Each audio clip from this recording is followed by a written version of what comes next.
ವಿಶ್ವಗುರು ಬಸವ ಜಯಂತಿಯ ಶುಭಾಶಯವನ್ನು ನಾಡಿಗೆ ಹೇಳೋದ್ರ ಮೂಲಕ ಇವತ್ತು ಸರಳವಾದಂಥ ಕಾರ್ಯಕ್ರಮವನ್ನು ಮುಗಿಸಿದ್ದೀವಿ.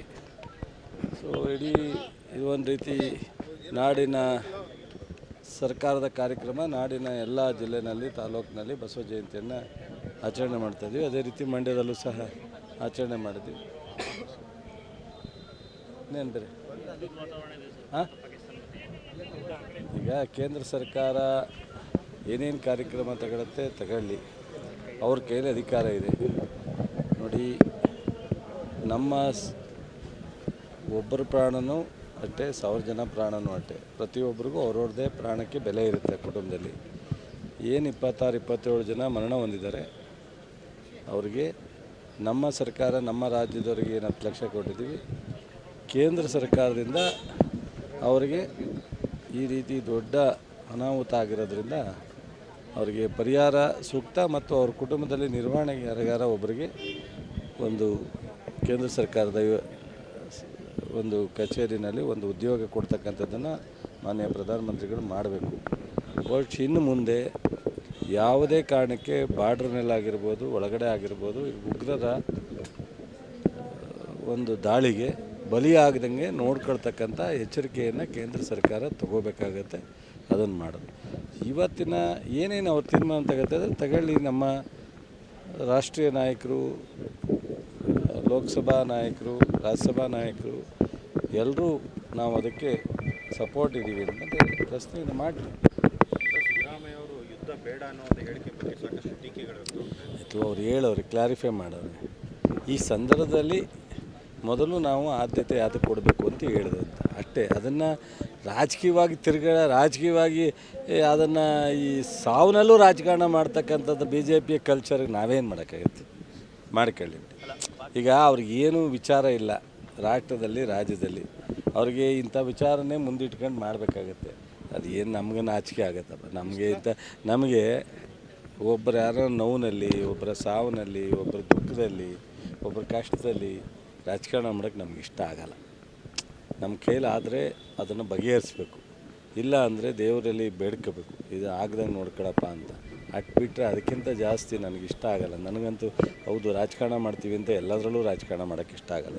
ಬೆಳಗಾವಿನಲ್ಲಿ ಪೊಲೀಸ್ ಅಧಿಕಾರಿ ಮೇಲೆ ಸಂಯಮ ಕಳ್ಕೊಂಡ್ರು ಅಂತ ನೋಡ್ರಿ, ಒಂದು ವಿಚಾರ ಅವರು ನೀವು ಅರ್ಥ ಮಾಡ್ಕೋಬೇಕು. ಕೆಲವೊಮ್ಮೆ ನಮಗೆ ಬೇಕಾದ ಕಾರ್ಯಕರ್ತರ ಮೇಲೆ ನಾವು ಸಿಟ್ಟು ಮಾಡ್ಕೊಂಬಿಡ್ತೀವಿ. ಮನೆಯಲ್ಲಿ ಗಂಡ ಹೆಂಡ್ತಿರು ಸಿಟ್ಟು ಮಾಡ್ಕೊಂಬಿಡ್ತೀವಿ. ರಾಜ್ಯ ಮಟ್ಟದಲ್ಲಿ ಒಬ್ಬ ಮುಖ್ಯಮಂತ್ರಿಯಾಗಿ ಕೆಲಸ ಮಾಡೋಣ, ಯಾವುದೋ ಒಂದು ನ್ಯೂನತೆ ವಿಚಾರ ಬಂದಾಗ ಜವಾಬ್ದಾರಿ ನಡ್ಕೊಳ್ಳಲ್ವಾ ಅನ್ನೋ ಥರ ಅದನ್ನು ಬಾಯಲ್ಲಿ ಹೇಳಬಹುದು. ಇತ್ತೀಚಿನ ದಿನಗಳಲ್ಲಿ ಸೋಷಿಯಲ್ ಮೀಡಿಯಾ ಜಾಸ್ತಿ ಆಗಿದೆ. ಹಿಂದೆ ನಮ್ಮ ದಿವಂಗತ ಮಾದೇಗೌಡರು ಒಬ್ರಿಗೆ ಹೊಡೆದ್ರು ಅಂತ ದೊಡ್ಡ ಇತಿಹಾಸ ಆಗ್ಬಿಟ್ಟಿತ್ತು.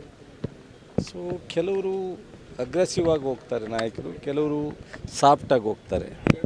ನಮ್ಮ ಸಿದ್ದರಾಮಯ್ಯನವರು ಸ್ವಲ್ಪ ಅಗ್ರೆಸಿವ್ ಆಗಿರ್ತಾರೆ. ಸೊ ಏನಾಗುತ್ತೆ, ಅದನ್ನೇನು ಪರ್ಪಸ್ಲಿ ಬೇಕು ಅಂತ ಒಬ್ಬ ಅಧಿಕಾರಿಗೆ ನಾನು ಹೊಡಿಬೇಕು ಅಂತ ಅಲ್ಲ ಅದರ ಉದ್ದೇಶದ ಹಿನ್ನೆಲೆಯಲ್ಲಿ.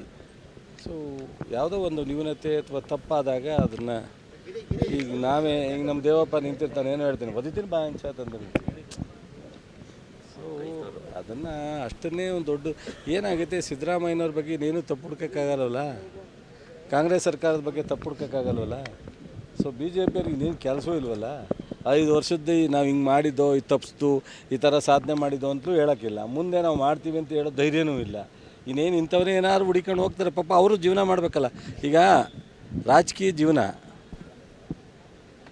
ಹೊಟ್ಟೆ ಪಡಗಲ್ಲ, ರಾಜಕೀಯ ಜೀವನ ಮಾಡಬೇಕಲ್ಲ. ರಾಜಕೀಯದಲ್ಲಿ ಏನಾದ್ರು ಒಂದು ಇಶ್ಯೂ ಬೇಕಲ್ಲ, ಮಾಡ್ತಾರೆ, ಮಾಡಲಿ ಬನ್ನಿ. ಇತ್ತೀಚಿನ ಕೆಲವೊಂದು ಬೆಳವಣಿಗೆಗಳ ಬಳಿಕ CM ಅವರಿಗೆ ಹೆಚ್ಚಿನ ಭದ್ರತೆ ಕೊಟ್ಟಿದ್ದಾರೆ. ಸೊ ಯಾರೋ ಒಬ್ಬ ಅನಾಮಧೇಯ ಪತ್ರ ಬರೆದಿದ್ದಾರೆ ಅಂತ ಕೇಳ್ತಿದ್ದೆ. ನನಗೆ ಏನು ಆ ಥರ ಎಲ್ಲ CMಗೆ ಏನು ಇರಬೇಕು ಅದು ಪ್ರೋಟೋಕಾಲ್ ಪ್ರಕಾರ ಇದೆ.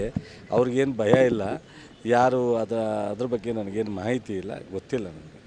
ಇದಕ್ಕೆ ಕೃಷಿ ವಿವಿಧ ಅಂತಿಮ ಘಟ್ಟದಲ್ಲಿ ಆಯ್ತಲ್ಲ, ಗೆಜೆಟ್ ಆಯ್ತಲ್ಲ, ಭಾಳ ಸಾಧನೆ ಮಾಡಿದರು ಪಾಪ. ನಮ್ಮ ವಿಶೇಷವಾಗಿ ಜನತಾದಳದ ಮಹಾನ್ ನಾಯಕರುಗಳಿಗೆ ಅವರು ಮುಂದೆ ಬರೋಕ್ಕಾಗದಲ್ಲೇ, ಮಂಡ್ಯ ಜಿಲ್ಲೆಯ ಜನತಾದಳದ ನಾಯಕರು ನೇರವಾಗಿ ವಿರೋಧ ಮಾಡಲಿಕ್ಕಾಗದಲ್ಲೇ ಇಲ್ಲಿಯ ಲೋಕಸಭಾ ಸದಸ್ಯರು ನೇರವಾಗಿ ವಿರೋಧ ಮಾಡೋಕ್ಕಾಗದಲ್ಲೇ, ಪ್ರಧಾನಮಂತ್ರಿಯವರಂಥ ದೇವೇಗೌಡರು ನೇರವಾಗಿ ವಿರೋಧ ಮಾಡೋಕ್ಕಾಗದಲ್ಲೇ ಪಾಪ ರೇವಣ್ಣನ ಬಿಟ್ಟು ಭಾಳ ಕಷ್ಟಪಟ್ಟು ನಮಗೆ ನಾವು ವಿರೋಧ ಇಲ್ಲ, ಮಂಡ್ಯಕ್ಕೆ ಹಾಸನ ಬೇಡ ಅಂತ ಪ್ರತಿಭಟನೆ ಅಸೆಂಬ್ಲಿಲಿ ಮಾಡಿದ್ರು, ಧರಣಿ ಮಾಡೋಕ್ಕೆ ಹೋದರು, 69ನಲ್ಲಿ ಕ್ವಶನ್ ತಂದರು. ಕೊನೆಗೆ ಗವರ್ನರ್ಗೆ ಅತ್ಯಂತ ಸೀನಿಯರ್ ಆಫೀಸರ್ ಆಗಿದ್ದ ವಿಧಾನ ಪರಿಷತ್ತಿನ ಸದಸ್ಯರಾಗಿದ್ದಂಥ ತಿಪ್ಪೇಸ್ವಾಮಿಯರಿದ್ದರೆ ದೇವೇಗೌಡರು ಅಲ್ಲಿದ್ದಾರೆ ಅಂತಲೇ, ಕುಮಾರಸ್ವಾಮಿ ಅಲ್ಲಿದ್ದಾರೆ ಅಂತಲೇ. ತಿಪ್ಪೇಸ್ವಾಮಿ ಪ್ರೆಸೆನ್ಸ್ ಎಲ್ಲಿರುತ್ತೆ ಅಲ್ಲಿ ಜನತಾದಳದ ಇದೆ ಅಂತ. ಅವರು ಮುಖ್ಯಮಂತ್ರಿ ಆದಾಗ ಪ್ರೈವೇಟ್ ಸೆಕ್ರೆಟರಿ ಆಗಿದ್ದರು, ಪ್ರಧಾನಿ ಆದಾಗ ಪ್ರೈವೇಟ್ ಸೆಕ್ರೆಟರಿ ಆಗಿದ್ದರು. ಜನತಾದಳದ ಮತ್ತು ಆಡಳಿತದ ಸಂದರ್ಭದಲ್ಲಿ ಎಲ್ಲವನ್ನೂ ಗಮನಿಸ್ತಾ ಇರೋರು ತಿಪ್ಪೇಸ್ವಾಮಿಯವರೇ. ಅವರು ರೇವಣ್ಣವ್ರ ಜೊತೆಲಿ ಹೋಗಿ ಅಬ್ಜೆಕ್ಷನ್ ಕೊಟ್ಟಿದ್ದಾರೆ ನಮ್ಮ ಗವರ್ನರ್ ಸಾಹೇಬರಿಗೆ ಅಂದರೆ ಅದು ಜನತಾದಳದ ಸಂಪೂರ್ಣ ಬ್ಯಾಕಪ್ ಇದೆ ಅಂತ. ಪಾಪ ನಮ್ಮ ಜಿಲ್ಲೆ ಮೇಲೆ ಅವರಿಗೆ ಭಾಳ ಯಾವುದೋ ದಿನದ ಈಗ ಏನಾಗುತ್ತೆ, ಯಾವುದೋ ಕಾಲದಲ್ಲಿ ದ್ವೇಷ ಇದೆ ಮಂಡ್ಯದ ಬಗ್ಗೆ. ಇಲ್ಲದೇ ಇದ್ದರೆ ಅವರೇ ಯಾಕೆ ಇಷ್ಟೊಂದು ಬೇಸರ ಮಾಡ್ಕೊತಿದ್ರು. ಇರಲಿ, ಮಂಡ್ಯದವ್ರಿಗೆ ಅದನ್ನು ಸದಿಗೆ ಒತ್ತಿ ಹೋಗುವಷ್ಟು ಮಂಡ್ಯ ಜಿಲ್ಲೆ ಜನರಿಗೆ ದೇವರ ಆಶೀರ್ವಾದ ಇದೆ. ನನಗೆ ಒಂದೇ ಅಪ್ಪ, ದೇವೇಗೌಡ್ರದ್ದು ಬ್ಯಾಕಪ್ ಇದೆಯೋ, ಕುಮಾರಸ್ವಾಮಿದು ಬ್ಯಾಕಪ್ ಇದೆಯೋ, ರೇವಣ್ಣ ಸ್ವತಂತ್ರವಾಗಿ ಫೈಟ್ ಮಾಡಿದ್ರು ಅಥವಾ ಇಲ್ಲಿಯ ಮಾಜಿ MLAಗಳು ಬ್ಯಾಕಪ್ ಇದೆಯೋ ನನಗೇನು ಗೊತ್ತಿಲ್ಲ, ನನಗೇನೂ ಅವಶ್ಯಕತೆ ಇಲ್ಲ. ನನಗೆ ನನ್ನ ಈ ಜಿಲ್ಲೆಯ ಸಂಬಂಧ ನಿರಂತರವಾದದ್ದು. ಈ ಜಿಲ್ಲೆಗೆ ನನಗೆ ಒಂದು ಅವಕಾಶ ಸಿಕ್ಕಿದಾಗ ಏನಾರು ಮಾಡಬೇಕು ಅನ್ನೋದು ನನ್ನ ಆಸೆ. ಸಾರ್ವಜನಿಕರಿಗಾಗಲಿ ಇಂಥದ್ದಾಗಲಿ. ವಿಶ್ವವಿದ್ಯಾನಿಲಯ 1931ರಲ್ಲಿ ಸಂಶೋಧನಾ ಕೇಂದ್ರ ಆಗಿದ್ದು ಮಹಾರಾಜರು ಇಲ್ಲಿ ಆಗಬೇಕಾಗಿತ್ತು, ಆಗಿರಲಿಲ್ಲ. ಇವತ್ತಿನ ಸಿದ್ದರಾಮಯ್ಯನವರು, DK ಶಿವಕುಮಾರು ನನ್ನೆಲ್ಲ ಕ್ಯಾಬಿನೆಟ್ ಮುಂದೆ ಕೈ ಮುಗಿದು ವಿನಂತಿ ಮಾಡಿ ಈ ವಿಚಾರಕ್ಕೆ ನಿಮ್ಮ ಸಮ್ಮತಿ ಬೇಕು ಅಂತೇಳಿ ನಾನು ರಿಕ್ವೆಸ್ಟ್ ಮಾಡಿದ್ದೆ.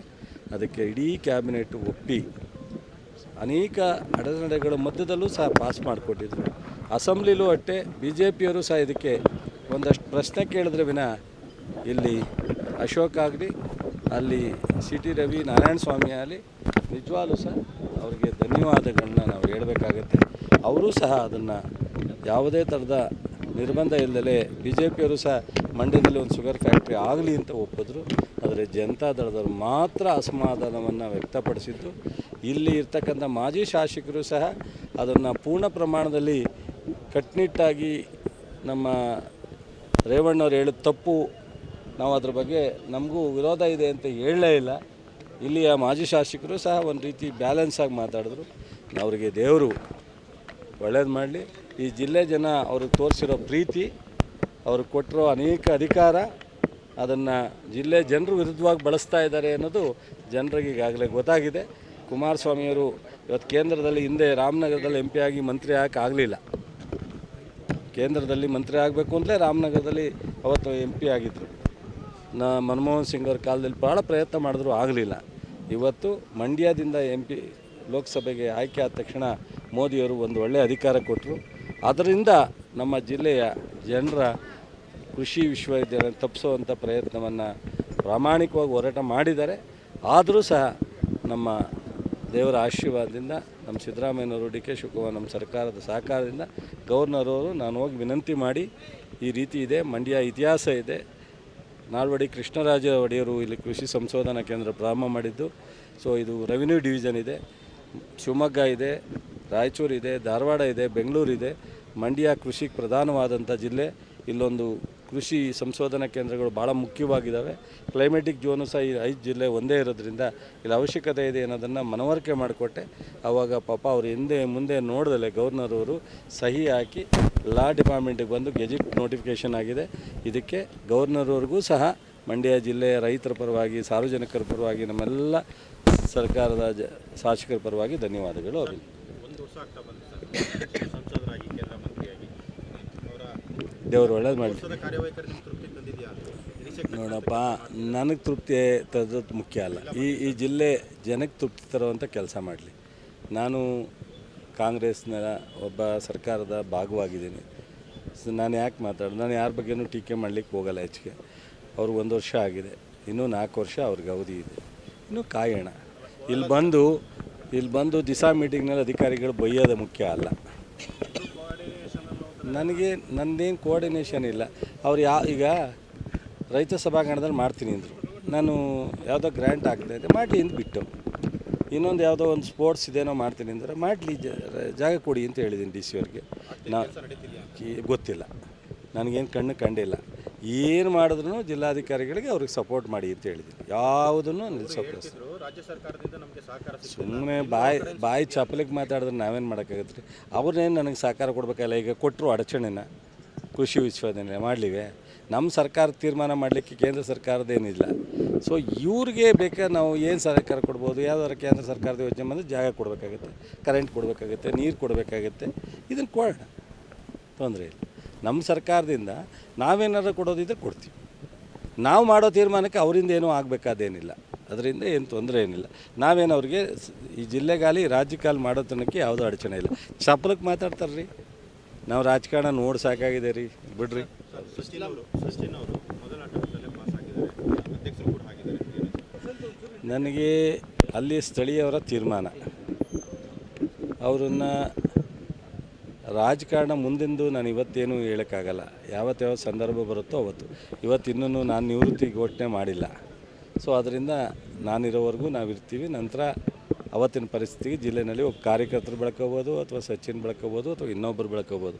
ಅದ್ರ ಬಗ್ಗೆ ನಂದೇನು ಇಂಥವ್ರನ್ನೇ ಬೆಳೆಸಬೇಕು ಅಂತ ಗುರಿ ಇಲ್ಲ. ಸೊ ಈ ಒಂದು ಕೃಷಿ ಪತ್ತಿನ ಸಹಕಾರ ಸಂಘದಿಂದ ಆಯ್ಕೆ ಆಗೋದು ಸೂಕ್ತ ಅಂತ ಆ ಸ್ಥಳೀಯ ಇವರೆಲ್ಲ ಕೂತ್ಕೊಂಡು ಆಯ್ಕೆ ಮಾಡಿದ್ದಾರೆ. ಸೊ ಬೇರೆಯವ್ರನ್ನ ನಾವು ಚೂಸ್ ಮಾಡಿದ್ದು ಅಧ್ಯಕ್ಷರಿಗೆ. ನಾನು ಬೇರೆಯವ್ರಿಗೆ ಹೇಳಿದ್ದೆ ಅಧ್ಯಕ್ಷರನ್ನ ಬೇರೆಯವ್ರನ್ನಾಗುವಂತ. ಅಲ್ಲಿ ಹೋದಾಗ ನೀವೇ ಒಂದಷ್ಟು ದಿವಸ ಇರಿ, ಆಮೇಲೆ ಬೇರೆಯವ್ರನ್ನ ಮಾಡ್ತೀವಿ ಅಂತೇಳಿ ಅವರು 12 ಜನ ಕೂತ್ಕೊಂಡು ತೀರ್ಮಾನ ಮಾಡಿದ್ದಾರೆ ಅಂತ. ಅದು ಅವ್ರಿಗೆ ಬಿಟ್ಟು ವಿಚಾರ. ಅವನು ಸದಸ್ಯ ಆಗೋದ್ಕಿಂತ ನಾನು ಅಲ್ಲಿ ನನ್ನ ಆಬ್ಸೆನ್ಸಲ್ಲಿ ಓಡಾಡ್ತಿದ್ದ. ಈಗಲೂ ಆ ಕೆಲಸ ಮುಂದುವರಿಸ್ತಾನೆ.